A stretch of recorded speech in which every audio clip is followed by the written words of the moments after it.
Wargi, alhamdulillah kita sampai pada lokasi, salah satu lokasi yang ada di Kabupaten Ciamis, yaitu Astana Gede.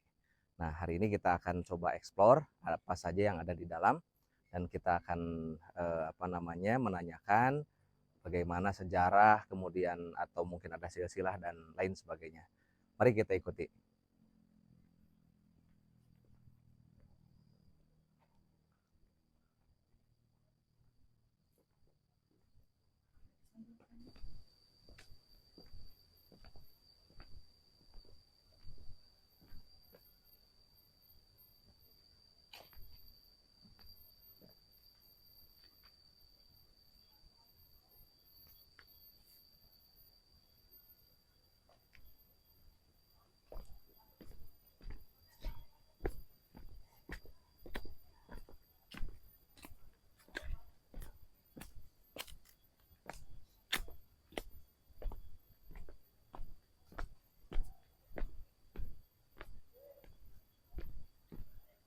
Alur jalurnya kan di kecamatan kan disebut teh lalampahan sebatan itu semalam suluk acarana Wengi acara teh. Wengi teh ohon.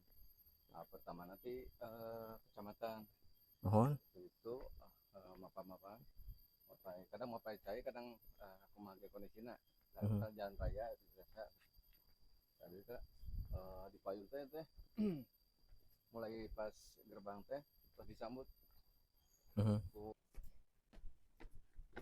bumi China normal mah ngalir gitu. Ini karena musim halodo jantan surut sanos halodo panjang kan entah dugi ka kering mah gitu iya teh ohon ayo. Nah, Palawargi, ini kita sudah sampai di Cikawali ya Pak ya? Iya. Cikawali ini jadi tempat dulunya tempat pemandian keluarga keraton. Tempat pemandian keluarga keraton. Termasuk Dyah Pitaloka. Oh ya. Jadi keluarga keraton ini tempat mandi, tempat bersih-bersihnya di sinilah ya. Iya. Tapi teh pas sok dianggo iya Pak, dianggo ritual atau napi naon gitu di dia. Kanggo ritual mah teh sih cuman diarang ibak kungkul ya nama gitu. Oh, dianggo ibak. Oh, dianggo ibak kungkul. Sekarang upami orang bade tawasul di makam Syekh Pangeran Usman antara dalam abad Singacala biasanya sok dianjurkan serius diwajibkan dianjurkan bebersihlah di dia eta mah bade ngambil wudhu hungkul bade ibak gitu. Sampai lebat ke makam. Mohon. Gitu. Ya wios kan apa? Mangga. Ya biasanya sok pinuh sakumaha gitu Pak. Ngalir we eta janten eta di Kabendung eta. Kita ke Bandung. Kadang dikeun ka dieu nya. Biasana nama. 7 saat nuhun. Ayeuna halodo tos rada lami pan. Tapi mata airnya di dieu nya Pak ya. Di dieu. Tuh tinggal ikan mata airnya kan kalau itu kan herang tuh. Itu tempat keluar mata air tuh. Paling mana Pak? Itu caket batu-batu tuh kan, benten herangna kan. Tuh. Model herang kan. Dan keluar tina itu. Dari kapungkur mah henteu di boronyong sapertos kieu. Kapungkurna cuma tanah hungkul. Malah mah lingkaran lagi ageng deui. Mau pamit lepat 2014 kalongsoran teh paling dia. Janten tutupan sadayana nya otomatis dengan berbagai caranya diamankan seperti kieu ayeuna gitu ngangge batu. Oh, jantan kapungkur kantos longsor gitu ya Pak. Kantos longsor nuhun. Ieu mah baru ieu mah nya. Baru ieu mah. Bronjong ieu mah nya. Dari kapungkur cuma tanah hungkul. Anu nyaurkeun cenah kan kunaon disebutkeun Cikawali. Benerna kan pinggir-pinggirna tebing, tengahna dekok. Oh, jantan kan si pertos kuali, seperti katel. Oh iya. Jadi ya katel gitu. Kawali itu kuali banget ai kapungkurna mah. Oh, katingali pisan nya? Ai kapungkur mah da dugi ka dieu tah balong teh. Oh. Jadi cikal bakal nama Kawali itu dari sini. Jadi disebut Kawali itu karena memang ini berbentuk kuali. Kuali siga katel.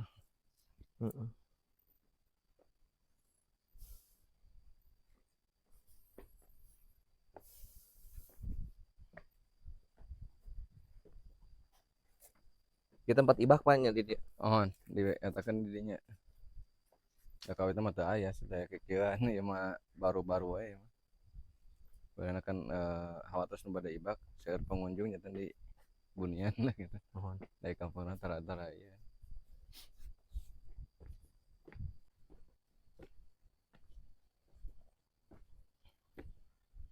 Oh, ini ada tempat eskapasi ya, Eskapasi.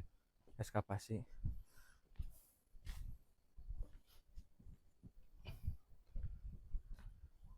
Jadi menurut beliau-beliau mah ini teh tempat sini teh namanya Sunyalaya. Sunyalaya. Iya. Naon maksudna Pak Sunyalaya teh? Dan Sunya tuh sunyi, Hmm, Laya tuh di atas. Jadi mungkin tempat ibadah kayaknya. tempat ibadahnya. Iya, kemungkinan. Karena kan di bawahnya air. Tempat ibadahnya. Tapi ini ada tindak lanjutnya nggak Pak? Masih berlanjut. Masih berlanjut nih? Makanya dipasang seperti ini kan supaya nggak merubah kena air hujan apa gitu. Makanya bentuk seperti ini. Ini masih berlanjut. Masih berlanjut. Iya. Nah itu itunya ada di sini.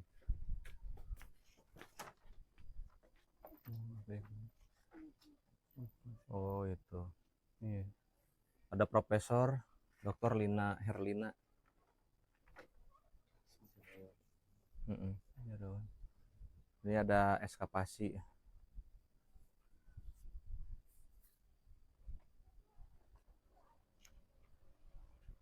Nah ini kan seperti ini habis longsoran, ini udah dibentuk. Mm-mm.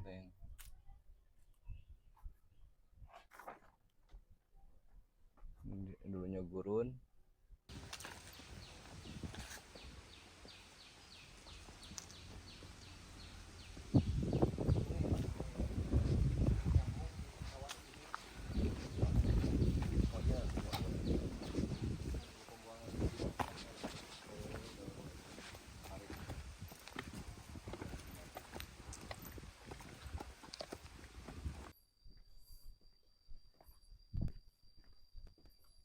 Lumayan capek.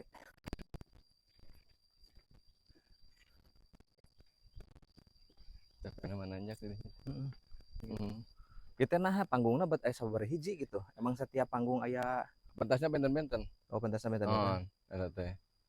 Jadi kan upami pali dia seni gembyung, di dia seni naon gitu kan, teater atau nepi naon di. Enten tiap-tiap itu teh benten-benten. Oke, Jadi jadi punya cerita masing-masing gitu. Jadi para wargi di sini kita temukan ada beberapa panggung ini ya, stage-stage di sini itu ada beberapa. Tadi kita juga menemukan di bawah juga ada. Kata bapaknya ini di sini itu tempat teatrikal, pentas seni ya Pak ya? Pentas seni. Pentas seni yang diadakan setiap 2 tahun sekali. Jadi di situs Astana Gede ini memang rutin dilaksanakan kegiatan pentas seni teatrikal yang menggambarkan budaya ya, budaya dari mulai apa saja Pak tadi? Dari kesenian, Kesenian. terus sejarahnya dengan teaternya gitu. Ya. Kalau kesenian ada apa aja Pak? Keseniannya ada genjing ronyok, ada gembyung, ada banyak lagi. Banyak ya. Banyak. Ya, jadi tiap titik itu ada beda-beda. beda-beda. Itu malam hari. Malam hari. Nah itu kenapa harus malam hari Pak? Kurang tahu pasti kalau itunya ya. Cuman suka dinamakannya dengan obor sarebu gitu kan. Oh iya ya. Mungkin kayaknya sih untuk kalau siang hari kayaknya dari udara juga kurang mendukung kan. Kalau malam kan udah sunyi gitu. Jadi lebih syahdu ya.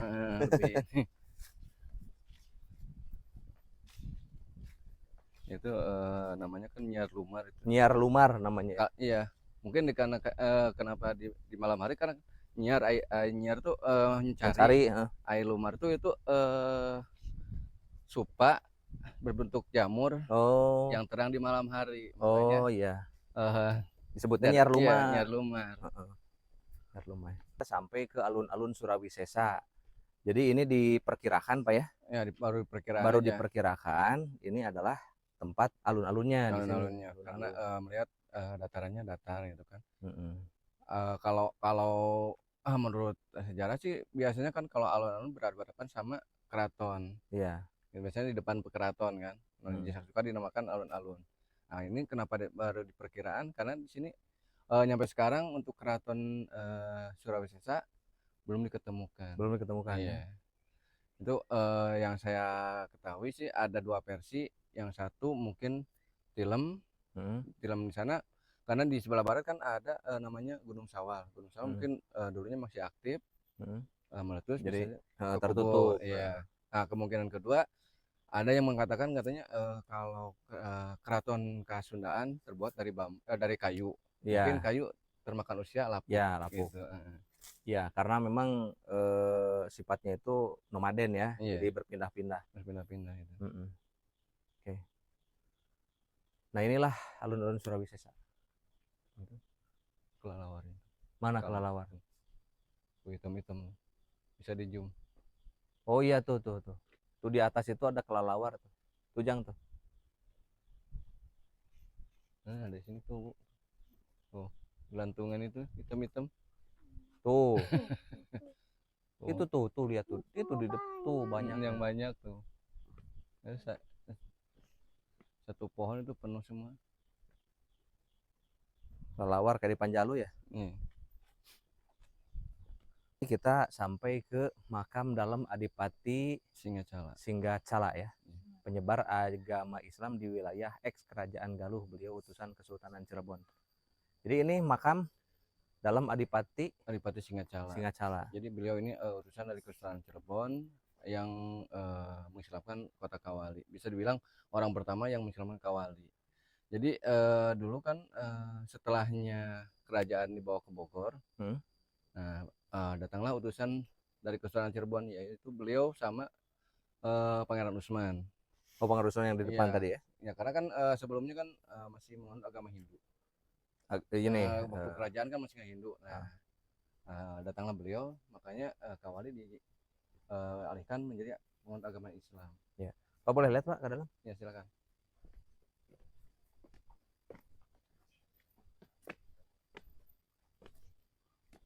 Nah, ini makamnya dalam Adipati Singgacala. Iya. Ini udah Islam ya Pak ya? Udah Islam. Penyebar ajaran agama Islam ini. Jadi ini kalau orang mau berziarah juga biasanya suka ini kan di sini gitu. Lebih nyaman lah kalau di sini. Kalau di sana kan kelewatan sama pengunjung yang lain. Nah, terus di sini juga ada acara rutin, yaitu pas hari jadi Kabupaten Ciamis. Jadi para inohong termasuk Bapak Bupati sebelum pas hari jadinya Kabupaten Ciamis, biasanya beliau bertabur bunga dulu di sini. Tabur bunga di sini. Berziarah dulu ke sini. Biasanya kalau tanggal 12, biasanya lihat di tanggal 9-nya gitu. Ya, sebelum puncaknya. Ini kalau makam-makam yang di samping-sampingnya ini siapa Pak? Ini pengikut-pengikutnya ya, yang sebelah sini ini yang Sancang. Jadi ini. Apanya sih kalau kita masih sebutnya jadi bodyguard, bukan bodyguard. Kalau dulu Khodim lah ya, khodim ya. Khodimnya gitu. Cara yang sebelah sana juga itu kan cara Cakra Dikusuma itu penasehatnya. Iya. Ini udah pengikut-pengikutnya. Tapi ini dari Cirebon ya? Dari Cirebon. Jadi muridnya Syekh Syarif Hidayatullah berarti? Kemungkinan. Iya. Nah, baik, ini Prasasti satu ya. Iya, Prasasti satu ini apa Pak ini Pak? Ini Prasasti satu ini peninggalan dari Niskalawastu Kencana. Ini bisa dibilang yang menerangkan dulu di sini tuh di Kawal itu pernah berdiri satu kerajaan dengan ada tulisan di sini ada keraton namanya Keraton Surawi Sesa. Oh, gitu. Jadi petunjuk memang adanya keraton itu dari sini. Nah, dari sini, dari tulisan ini. Ini tulisannya Sunda kuno, dari batunya batu andesit. Ini ya? Iya. Batu ini. Okay. Yang bertapa di Kawali ini adalah yang berbahagia Prabu Raja Wastu yang bertahta di kota Kawali, yang memerintah keraton Surawi Sesa, yang memperindah keraton Surawi Sesa, yang membuat parit sekeliling ibu kota, yang mensejahterakan seluruh negeri. Semoga ada yang kemudian membiasakan berbuat kebajikan agar lama berjaya di dunia. Jangan dirintangi, janganlah diganggu yang memotong akan hancur, yang menginjak akan roboh. Nah, ini ya, semacam himbauan itu. himbauan. Iya. Jadi perlu dilestarikan intinya gitu, seperti itu. Di situ kan ada tulisan pakena gawe rahayu pakeun heubeul jaya di buana. Katanya sih yang menjadi moto Kabupaten Ciamis, katanya diambil dari tulisan batu ini. Mana Pak? Itu kan di atasnya. Pakena gawe rahayu pakeun heubeul jaya di buana. Jadi mungkin ahli Pakena bahasanya gawe semoga rahayu. ada yang kemudian membiasakan diri berbaik bajikan agar lama berjaya di dunia. Gitu. Pakena gawe rahayu pakeun heubeul heubeul jaya dina buana. Jadi artinya semoga ada yang kemudian membiasakan berbuat kebajikan agar lama berjaya di dunia. Ini moto Kabupaten Ciamis ya? Iya. Ciamis. Katanya sih diambil dari tulisan prasasti ini. Ini berarti prasasti bentuknya ya? Iya, prasasti ini. Betul, prasasti. Kalau prasasti yang selanjutnya ada lagi Pak? Ini prasasti 2. Ini ya, prasasti 2. Prasasti 2 ini semoga ada yang kemudian mengisi negeri Kawali dengan kebahagiaan sambil membiasakan diri berbuat kesejahteraan sejati agar tetap unggul dalam perang. Oh ini ya? Iya. Batu tulis juga Pak? Batu tulis juga ini. Sama juga ini tulisan Sunda kuno, batunya batu andesit.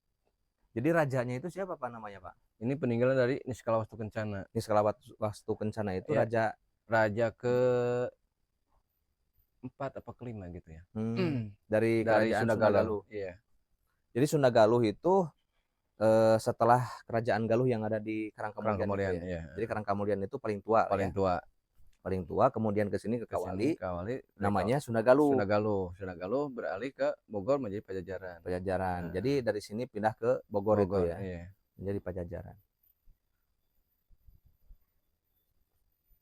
Nah, ini bentuknya masih prasasti ya. Prasasti. Iya. Ini peninggalan dari yang atisti. Yang atisti. Dari rasa yang ada yang menghuni kota ini jangan berjudi bisa sengsara. Nah ini bisa dibilang prasasti temuan terbaru. Oh, temuan terbaru. Iya, ini 3 Oktober 95 temuannya. Di sini tapi. Iya, di sini. Makanya ini ininya nggak bersusun kan. Prasastinya. Ini yang ke-6, ini yang terakhir. Untuk sementara. Mungkin kemungkinan masih banyak lagi gitu. Iya. Oh, itu termasuk apa sih namanya? Lambang itu? Iya. Lambang apa namanya? Cakra kembang itu ya? Iya. Itu dari sini mungkin ya? Iya, ya dari sini. Ini sama yang sebelah sana juga sama. Oh, ada. Ada juga sebelah sana kan. Oh, iya. Batu tulis ya. Batu tulis. Palinggi ini tempat penobatan raja-raja Sunda Galuh dulu, termasuk Prabu Siliwangi sewaktu menerima tahta kerajaan Galuh Pakuan. Jadi beliau bertahta dulu di Galuh Pakuan, baru ke Pajajaran. Oh, Galuh Pakuan. Iya, Prabu Siliwangi itu. Oh, jadi dari Sunda Galuh itu pindah ke Bogor, Galuh Pakuan. Enggak, jadi Galuh Pakuan tuh Sunda Pakuan tuh terbagi 2 dulu. Jadi Sunda Galuh tuh terbagi 2 dulu. Ya. Nah, untuk Galuh Pakuannya tetap di Kawali, nah Sunda Pakuannya di Bogor. Gitu. Nah, Prabu Siliwangi menerima tahta dulu di Galuh Pakuan. Tadi di Kawali dulu. Nah, karena mungkin ada perselisihan paham itu, makanya disatukan lagi antara Galuh Pakuan sama Sunda Pakuan. Iya. Menjadi Pajajaran. Otomatis kan kalau di sini mungkin karena udah lama kan, kalau di sana kan masih mungkin tahap-tahap pengembangan lah kalau sekarang ini kan. Makanya Galuh Pakuannya dibawa ke Bogor. Iya. Makanya terkenalnya dengan Pajajaran tuh di sana. Nah, di sini otomatis kan kosong. Nah, di sini kosong dimanfaatkan sama Kuserang Cirebon. Oh, untuk menyebarkan agama Islam. Beliau mengutus Syekh Pangeran Usman sama Dalam Arif Singacala. Jadi beliau orang pertama yang mengislamkan Kawali, karena sebelumnya masih menganut agama Hindu, masih dalam tahap kerajaan begitu. Syekh Usman itu ya. Iya. Nah, ini apa Pak? Prasasti 5 ya. Ini prasasti 5. Ini juga saya agak ini. Kalau dulu katanya prasasti 3, tapi yang nulis katanya prasasti 5. Mana yang benar kurang tahu saya ini. Cuman ini sama ini juga peninggalan Niskala Wastu Kencana. walaupun tulisannya cuma sedikit, tetap namanya prasasti. Di situ tulisannya tulisan Anggana. Anggana tuh menyendiri, mungkin bisa diartikan tempat semedinya beliau sambil menghitung pertanggalan gitu.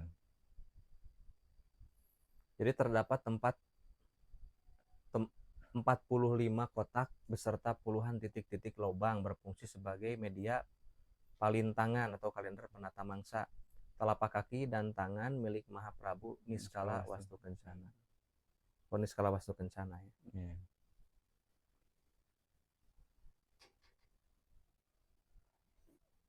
Ya, soalnya kalau ngelihat dari tata letak kaki sama tangannya kan kayak orang lagi semedi. Jongkok, tangan di sini satu, satunya mungkin menghitung apa di dada, kurang begitu ini. Kalau di situ tempat kolenjer atau kalender, mungkin sambil menghitung. Iya, menghitung dulu dengan sekarang kan beda, gitu. Tapi yang aslinya sih ini tempat perhitungan pertanggalan, gitu. Iya. Soalnya kan kalau sejarah-sejarah dulu kan nggak ditulis dari lisan ke lisan. Iya. Namanya lisan ke lisan kan ada yang tambahin, ada yang dikurangin. Itu kita apa namanya itu? Monyet. Dia meninggalkan ya itu prasasti saja di batu gitu kan? Iya. Goresan-goresan di batu. Goresan di batu. Ini siapa Pak? Pangeran Usman. Pangeran Usman. Penyebar ajaran agama Islam di wilayah eks kerajaan Galuh, beliau utusan kerajaan Cirebon. Nah ini nih, Syekh Usman. Kalau di sana tadi dalam Adipati Singacala. Adipati Singacala. Kalau ini Syekh Usman. Jadi ini sama-sama utusan dari Cirebon ya, untuk menyebarkan agama Islam di wilayah Kawali ini. Jadi dulunya Galuh. Namanya dulunya Galuh di sini. Sunda Galuh. Nah, berubah jadi Kawali itu Sunda Galuh dulu kan. Sunda Galuh. Kalau itu Kawali mah cuma nama tempat aja. Nama tempat aja ya. Oh, tapi kerajaannya namanya Sunda Galuh. Sunda Galuh nama kerajaannya. Untuk keratonnya sendiri kan namanya Surawisesa. Surawisesa. Nama apa Surawisesa itu? Nama keraton. Keratonnya Surawisesa. Iya, keraton. Panjang. Emang orangnya panjang atau gimana? Cuman perlambang aja ini. Jadi melambangkan orang ini besarnya besar dalam artian besar pengaruhnya. Besar pengaruhnya ya. Iya. Karena kenapa dibilang besar pengaruhnya? Karena beliau bisa mengubah dari pengaruh agama Hindu ke Islam. Itu. Nah, situs Astana Gede juga katanya diambil dari makam ini. Astana Gede itu ini. Iya, Astana Gede itu ini. Jadi Astana tuh makam, Gede itu gegeden. Gitu. Para gegeden. Iya, para gegeden. Nah dulu mah sebelum namanya Astana Gede, dulu mah tempat ini tuh namanya Kabuyutan Sang Hyang Linggahyang. Oh. Dulunya mah gitu, sebelum ada makam ini. Gitu. Baik. 4. Batu Panyandaan Sang Hyang Lingga Bimba. Tempat disemayamkannya Abu Jasad Prameswari Dewi Lara Linsing yang gugur di Palagan Bubat. Jadi ini siapa Pak? Ini ibunya dari Dyah Pitaloka. Oh, ibunya dari Dyah Pitaloka itu ini. Iya. Jadi Dyah Pitaloka itu putranya Niskala Wastu Kencana atau siapa? Putrinya dari Prabu Linggabuana. Oh, Prabu Linggabuana. Iya. Ini kan permaisurinya, istrinya. Jadi ibunya. Prabu Linggabuana. Iya. Kalau hubungannya dengan Niskala Wastu Kencana itu rajanya? Kalau Niskala ini kan jadi beliau dulu rajanya ini. Prabu Linggabuana dulu. Oh, sebelum Niskala Wastu Kencana itu ini dulu. Iya, Prabu Linggabuana. Prabu Linggabuana punya anak. Yang satu Dyah Pitaloka, yang satu lagi Niskala Wastu Kencana. Oh. Jadi Niskala Wastu Kencana itu adiknya dari Dyah Pitaloka. Oh, adiknya. Iya, tapi dia yang jadi raja. Anaknya dari Prabu Linggabuana. Jadi memang cerita kerajaan Sunda ini memang dari sini asalnya Pak ya? Iya. Kalau kita merunut ke belakang berarti ya memang ini kan dari sini Dari sini cikal bakalnya. cikal bakalnya. Tapi lebih jauh lagi mungkin dari sana Dari dari Galuh. Galuh yang Iya, dari Karangkamulian itu Karang kan. Kamulian ya. Heeh. Batu Panyandungan Sang Hyang Lingga Hyang. Tempat disemayamkannya Abu Jasad Mahaprabu Lingga Buana yang gugur di Palagan Bubat. Palagan Bubat terjadi pada hari Selasa, Wage, tanggal 4 September 1357. Nah, jadi ceritanya Perang Bubat itu bagaimana Pak? Bisa dijelaskan? Jadi cerita Perang Bubat itu jadi Prabu Hayam Wuruk itu dari kerajaan Majapahit ingin mempersunting Dewi Citaresmi atau Dyah Pitaloka. Nah, dari sini udah mau seserahan sana. Cuman pas sampai di Palangan Bubat diterimanya sama Gajah Mada. Gajah Mada bukannya dipersembahkan ke Hayam Wuruk, malah beliau-beliau ini dijadikan upeti karena di situ Gajah Mada punya ambisi ingin menaklukkan kerajaan Sunda Nusantara itu. Ya. Satu-satunya kerajaan yang tidak takluk ke beliau yaitu Sunda Galuh ini. Makanya pas waktu dibubat, daripada kan dijadikan upeti, mendingan bela pati. Iya. Nah, otomatis karena mungkin bala tentara di sana udah siap, kalau di sini kan cuma niatnya mau seserahan, bukan mau perang, otomatis kalah. Iya. Gugur semua di sana, baru Abu Jasad dikirim ke sini. Oh iya. Jadi Abu Jasad yang ada di sini itu semuanya adalah keluarga daripada Sang Hyang Lingga Buana. Ya. Prabu Lingga Buana. Prabu Lingga Buana. Satu keluarga itu.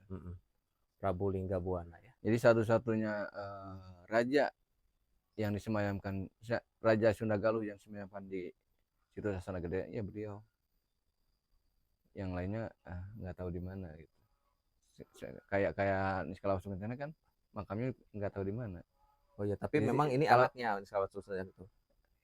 Iya, anaknya dari Prabu Lingga Buana ini. Jadi Prabu Lingga Buana itu punya anak dua, yang pertama Dyah Pitaloka, iya. Yang kedua Niskala Wasungkencana. Ya, gitu. yang meninggalkan beberapa prasasti itu. Oke. Kalau ini tadi kita Lingga apa namanya? Batu Abu Panjangan. Jasad Prameswari ini ibunya dari Dyah Pitaloka, istrinya dari Prabu Lingga Buana gitu. Iya. Oke. Nah, kalau Dyah Pitaloka abunya yang mana, Pak? Sebelah sana. Oh, sebelah sana. Ya, Batu Pangentengan namanya. Batu Pangentengan.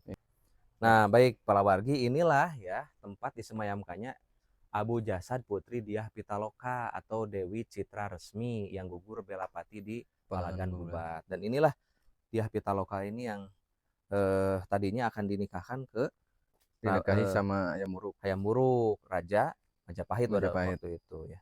Jadi ini bagaimana Pak? Kok ada tempat itu apa? Ini tempat air. Tempat air. Ya. Oh, ada airnya itu. Ini apa Pak maksudnya Pak? Jadi ini ya kan tadi itu yang sebenarnya kan ini tempat disemayamkan Abu Jasad Putri Dyah Pitaloka. Disebutnya Batu Pangentengan. Kenapa dibilang Batu Pangentengan? Karena di sini ada airnya. Oh, itu. Jadi ada ritual, secara ritual lah kalau ritual ya. Ya. Nah, jadi cerita rakyatnya nih, kita berdiri di sini, di dalam sini sambil melihat ke bawah. Kalau secara kasat mata dari luar kayaknya gampang, gitu kan. Setelah dilakukan ternyata susahnya minta ampun. Jadi intinya kita perlu introspeksi diri lah, gitu. Untuk melihat wajah kita. Wajah kita itu. Susah ya? Susah. Nah, jadi kan introspeksi diri. Jadi kita kalau menyalahkan orang lain gampang. Menyalahkan diri sendiri susah. Diibaratkan kita ngenteng di sini. Iya. Gitu. Filosofinya seperti itu. Ya. Tapi ini diyakini bahwa disinilah tempat Abu Jasadnya Citra Resmi, Dewi Citra Resmi atau Dyah Pitaloka. Ya. Baik, Palawargi, alhamdulillah kita telah selesai. Tadi melihat beberapa situs prasasti, termasuk tadi kita juga sampai ke mata air yang ada di Cikawali. Dan ini menggambarkan memang di sini ada Kabuyutan, dulunya Kabuyutan, dan ada juga tadi makam-makam yang menyebarkan ajaran agama Islam waktu itu, Syekh Usman dan Adipati Singacala. Nah, jadi ini memang luar biasa sejarah Galuh ya, yang awalnya dari Karangkamulian, kemudian pindah ke sini dengan Kawali ya, Sunda Galuh ya, dengan rajanya Prabu Linggabuana ya, istrinya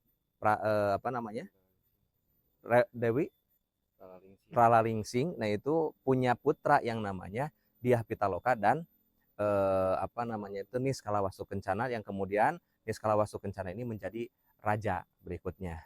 Nah demikian para wargi sadaya, alhamdulillah ini saya ditemani oleh Pak Dae yang tadi mengantar ke sana kemari dan menjelaskan beberapa situs yang ada di sini. Terima kasih Pak Dae ya. Ya. Mohon maaf apabila saya dalam menerangkannya ini kurang begitu pas gitu ya. Ya. Mungkin karena kalau saya caranya otodidak, Ya. jadi secara di tempat aja. Mungkin di luar sana masih banyak versi-versi yang lain. Nah, mudah-mudahan sih satu tujuan lah gitu. Ya. Minimal kita punya pencerahan lah ya dari sini. Terima kasih. Assalamualaikum warahmatullahi wabarakatuh.